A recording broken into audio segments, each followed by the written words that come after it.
Hello' everyone, good morning. আজি হ'ল 30 তাৰিখ, মোৰ ডে 50 মিনি ব্লগলৈ আপোনালোকক সকলোকে স্বাগতম জনাইছোঁ। ভিডিঅ'টো শেষলৈ চাই থাকিব। চাব পাৰিছে এয়া কঠীয়া ৰোৱা আৰম্ভ হৈ গ'ল আৰু এনেকুৱাকৈ সকলোৱে আমাৰ গাঁৱৰ কঠীয়া ৰুই আছে।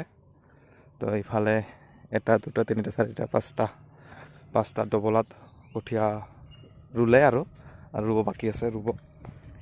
এতিয়া আমাৰো কঠীয়া আজি তুলিব মায়ে, আমিও কঠীয়া ৰুম। এতিয়া চাব পাৰিছে এনেকুৱাকৈ কলবিলাক পৰি আছে, ৱাটাৰ চাপ্লাইৰ পানী নলায়।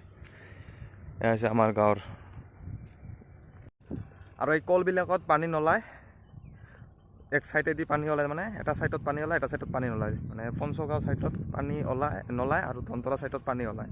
কি ক'ম আৰু, এয়া ৱাটাৰ চাপ্লাইৰ মানুহৰ কি হৈছে নাজানো।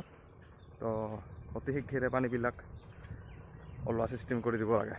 সকলোৰে মানে কঠীয়া ৰোৱাৰ মানে পূৰা উমধাম লাগি গৈছে। চাব পাৰিছে ইফালেও ট্ৰেক্টৰেৰে মানে বোকা কৰি আছে, কঠীয়া লগাব। আৰু মানে এইবিলাক টিলা মাটি হয়, সেইবিলাকত মানে পানী নাথাকিব, পানী শেষ হৈ যাব। সেইকাৰণত জলদি মানে ট্ৰেক্টৰেৰে হাল বাই কিনে কঠীয়া লগাব এতিয়া।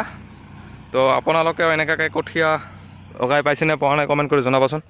আৰু যিসকলে চহৰৰ পৰা চাই আছে সেইসকলেও কমেণ্ট কৰিব যে আপোনালোকৰ এনেকুৱাকৈ খেতি কৰিবলৈ মন যায় নে নাযায়, গাঁৱত কমেণ্ট কৰি জনাব। আৰু গাইজ, ভিডিঅ'টো যদি চাই ভাল লাগিছে like comment share and subscribe কৰি দিবলৈ নাপাহৰিব। Till then Tata, bye bye.